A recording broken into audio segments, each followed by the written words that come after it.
ಓಂ ಶಾಂತಿ. ವಾಣಿ date 3/7/2026. ಪ್ರಾತಃ ಮುರಳಿ. ತಂದೆಯಂತೂ ಆನಂದ ಸಾಗರನಾಗಿದ್ದಾರೆ. ನೀವು ಮಕ್ಕಳನ್ನು ಜ್ಞಾನ ನದಿಗಳನ್ನಾಗಿ ಮಾಡುತ್ತಾರೆ. ಸಾಗರವು ಒಂದೇ ಇರುತ್ತದೆ. ಒಂದು ಸಾಗರದಿಂದ ಅನೇಕ ನದಿಗಳು ಉಕ್ಕುತ್ತವೆ. ನೀವೀಗ ಸಂಗಮದಲ್ಲಿದ್ದೀರಿ.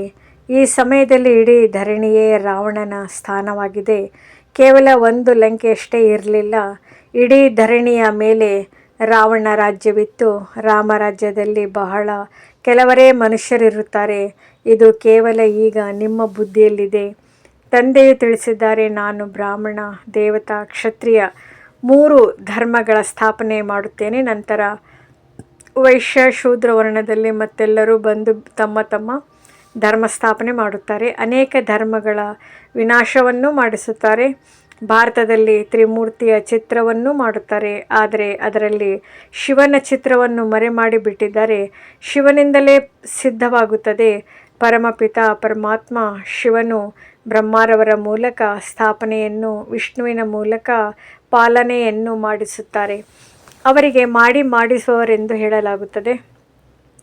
ತಾನೂ ಕರ್ಮ ಮಾಡುತ್ತಾರೆ. ನೀವು ಮಕ್ಕಳಿಗೂ ಕಲಿಸುತ್ತಾರೆ. ಕರ್ಮ, ಅಕರ್ಮ, ವಿಕರ್ಮದ ಗತಿಯನ್ನು ತಿಳಿಸುತ್ತಾರೆ.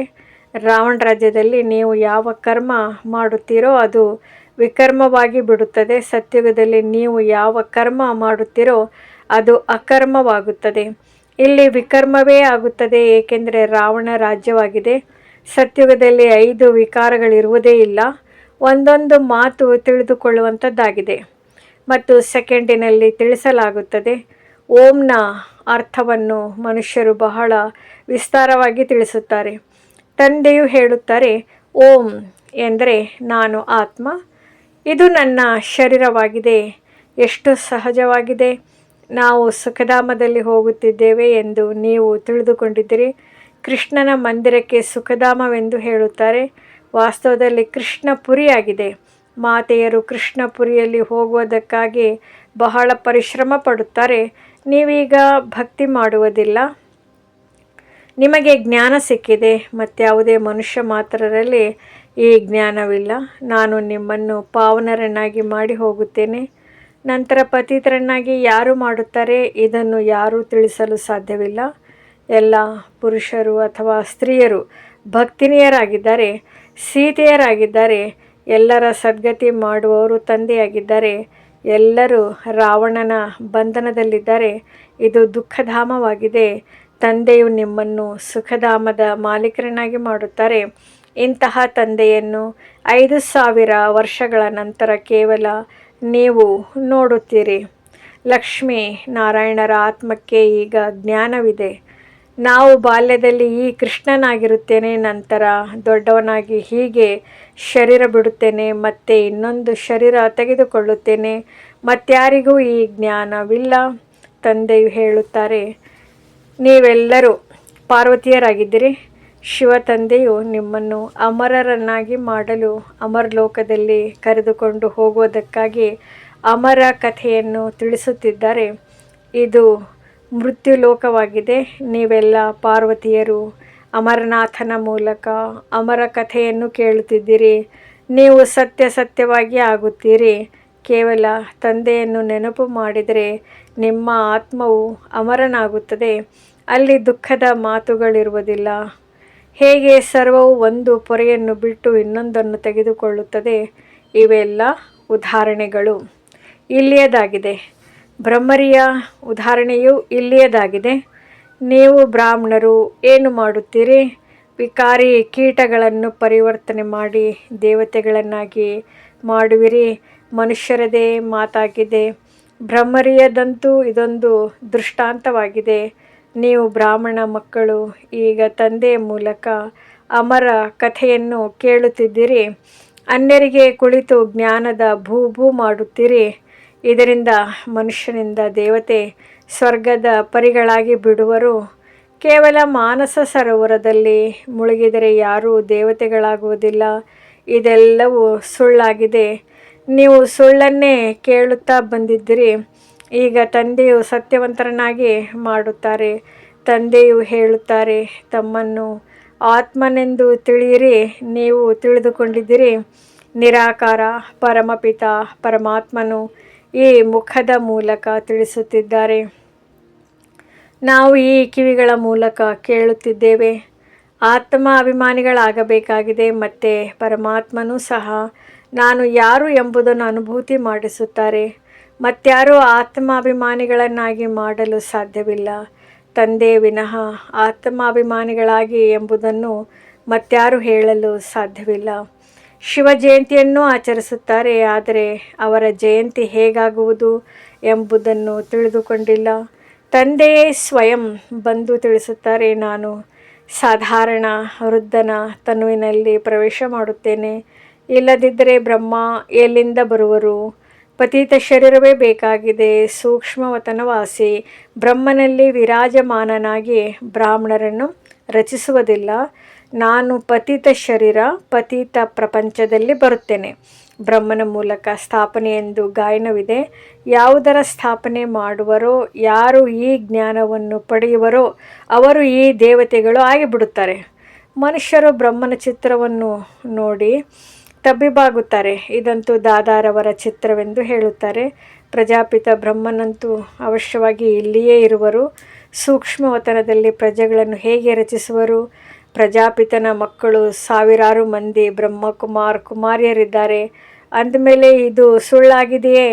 ನಾವು ಶಿವ ತಂದೆಯ ಮೂಲಕ ಆಸ್ತಿಯನ್ನು ಪಡೆಯುತ್ತಿದ್ದೇವೆ.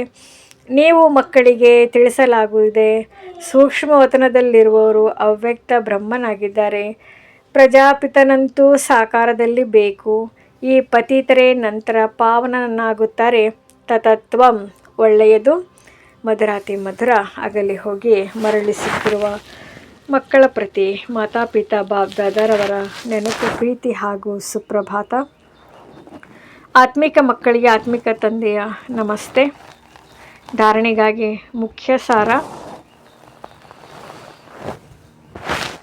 ಆತ್ಮಾಭಿಮಾನಿಗಳಾಗಿ ಈ ಕಿವಿಗಳ ಮೂಲಕ ಅಮರ ಕಥೆಯನ್ನು ಕೇಳಬೇಕಾಗಿದೆ. ಜ್ಞಾನದ ಬೂಬು ಮಾಡಿ ತಮ್ಮ ಸಮಾನ ಮಾಡಿಕೊಳ್ಳುವ ಸೇವೆಯಲ್ಲಿ ಇರಬೇಕಾಗಿದೆ. ತಂದೆಯ ಸಮಾನ ಜ್ಞಾನ ಸ್ವರೂಪ ಆನಂದ ಸ್ವರೂಪರಾಗಬೇಕಾಗಿದೆ. ಸೋಮರಸವನ್ನು ಕುಡಿಯಬೇಕು ಮತ್ತು ಕುಡಿಸಬೇಕಾಗಿದೆ. ವರದಾನ: ಮಾಯೆಯ ವಿಘ್ನಗಳನ್ನು ಆಟದಂತೆ ಅನುಭವ ಮಾಡುವಂತಹ ಮಾಸ್ಟರ್ ವಿಶ್ವ ನಿರ್ಮಾಣಕರ್ತ ಭವ. ಯಾವುದೇ ಚಿಕ್ಕ ಮಕ್ಕಳು ವೃದ್ಧರ ಮುಂದೆ ತನ್ನ ಬಾಲ್ಯದ ಹುಡುಗಾಟಿಕೆಯ ಕಾರಣದಿಂದ ಏನಾದರೂ ಮಾತನಾಡುತ್ತಾರೆ ಅಥವಾ ಯಾವುದೇ ಅಂತಹ ಕರ್ತವ್ಯವನ್ನು ಮಾಡಿದರೂ ಸಹ ವೃದ್ಧರು ತಿಳಿಯುತ್ತಾರೆ, ಇವರು ನಿರ್ದೋಷಿ, ಬುದ್ಧಿಯಿಲ್ಲದವರು, ಚಿಕ್ಕ ಮಕ್ಕಳೆಂದು ತಿಳಿಯುತ್ತಾರೆ. ಆದ್ದರಿಂದ ಹೇಗೆ ಯಾವುದೇ ಸ್ವಭಾವವಾಗಿರುವುದಿಲ್ಲವೋ, ಯಾವುದೇ ಪ್ರಭಾವವಾಗುವುದಿಲ್ಲವೋ, ಹಾಗೆ ಯಾವಾಗ ತಾವು ತಮ್ಮನ್ನು ಮಾಸ್ಟರ್ ವಿಶ್ವ ನಿರ್ಮಾಣಕರ್ತನೆಂದು ತಿಳಿಯುತ್ತೀರಿ, ಆಗ ಮಾಯೆಯ ವಿಘ್ನಗಳು ಮಕ್ಕಳ ಆಟದಂತೆ ಭಾಸವಾಗುತ್ತದೆ. ಮಾಯೆಯು ಯಾವುದೇ ಆತ್ಮನ ಮೂಲಕ ಸಮಸ್ಯೆ, ವಿಘ್ನ ಅಥವಾ ಪರೀಕ್ಷೆಯ ಪತ್ರಿಕೆಯಾಗಿಯೂ ಬರುತ್ತದೆ ಎಂದರೂ ಅದರಲ್ಲಿ ಗಾಬರಿಯಾಗುವುದಿಲ್ಲ. ಆದರೆ ಅವರನ್ನು ನಿರ್ದೋಷಿ ಎಂದು ತಿಳಿಯುವರು. ಸ್ಲೋಗನ್: ಸ್ವಯಂನಲ್ಲಿ ಸ್ನೇಹ, ಶಕ್ತಿ ಹಾಗೂ ಈಶ್ವರ್ಯ ಆಕರ್ಷಣೆಯನ್ನು ತುಂಬಿಕೊಳ್ಳುತ್ತೀರೆಂದರೆ ಎಲ್ಲವೂ ಸಹಯೋಗಿ ಆಗಿಬಿಡುತ್ತದೆ. ಅವ್ಯಕ್ತ ಸೂಚನೆಗಳು. ಜ್ವಾಲಾ ಸ್ವರೂಪ ಸ್ಥಿತಿಯಲ್ಲಿ ಇರುತ್ತಾ ಶಕ್ತಿಶಾಲಿ ನೆನಪಿನ ಅನುಭವ ಮಾಡಿ. ಈಗ ಜ್ವಾಲಾಮುಖಿಯಾಗಿ ಅಸುರಿ ಸಂಸಾರ, ತಮ್ಮ ಅಸುರಿ ಸಂಸ್ಕಾರ, ಆಸುರಿ ಸ್ವಭಾವ ಎಲ್ಲವನ್ನು ಭಸ್ಮ ಮಾಡಿ. ಹೇಗೆ ದೇವಿಯರ ನೆನಪಾರ್ಥದಲ್ಲಿ ತೋರಿಸುತ್ತಾರೆ, ಜ್ವಾಲೆಯಿಂದ ಅಸುರರ ಸಂಹಾರ ಮಾಡಿ. ಅಸುರ ಎಂದರೆ ಯಾವುದೇ ವ್ಯಕ್ತಿಯಲ್ಲ, ಆದರೆ ಅಸುರಿ ಶಕ್ತಿಗಳನ್ನು ಸಮಾಪ್ತಿ ಮಾಡಿದರು. ಇದು ಈಗಿನ ನಿಮ್ಮ ಜ್ವಾಲಾ ಸ್ವರೂಪ ಸ್ಥಿತಿಯ ನೆನಪಾರ್ಥವಾಗಿದೆ. ಈಗ ಇಂತಹ ಯೋಗದ ಜ್ವಾಲೆಯನ್ನು ಪ್ರಜ್ವಲಿತ ಮಾಡಿ, ಯಾವುದರಿಂದ ಈ ಕಲಿಯುಗಿ ಸಂಸಾರ ಸುಟ್ಟು ಭಸ್ಮವಾಗುವುದು. ಓಂ ಶಾಂತಿ. ಓಂ ನಮಃ ಶಿವಾಯ. ನಮ್ಮ ಚಾನೆಲ್ ವಿಡಿಯೋಗಳ ಹೆಚ್ಚಿನ ಮಾಹಿತಿಗಾಗಿ ಸಬ್ಸ್ಕ್ರೈಬ್ ಬಟನ್ಗೆ ಕ್ಲಿಕ್ ಮಾಡಿ ನಮ್ಮ ಚಾನೆಲ್ಗೆ ಸಬ್ಸ್ಕ್ರೈಬ್ ಮಾಡಿ. ಈ ವಿಡಿಯೋ ಇಷ್ಟವಾದಲ್ಲಿ ಲೈಕ್ ಮಾಡಿ, ಶೇರ್ ಮಾಡಿ ಹಾಗೂ ಕಮೆಂಟ್ ಮಾಡಿ. ಈ ಮುರಳಿ ಇಷ್ಟವಾದಲ್ಲಿ ಹೆಚ್ಚಿನ ಮುರಳಿಗಳ ಮಾಹಿತಿಗಾಗಿ ನಮ್ಮ ಚಾನಲ್ಗೆ ಸಬ್ಸ್ಕ್ರೈಬ್ ಮಾಡಿ. ತಮಗೆ ವಿಡಿಯೋ ನೋಟಿಫಿಕೇಷನ್ ಸಿಗ್ತಾ ಇರ್ಬೋದು. ಶೇರ್ ಮಾಡಿ, ಸಬ್ಸ್ಕ್ರೈಬ್ ಮಾಡಿ, ಕಮೆಂಟ್ ಮಾಡಿ, ಲೈಕ್ ಮಾಡಿ, ಶೇರ್ ಮಾಡಿ.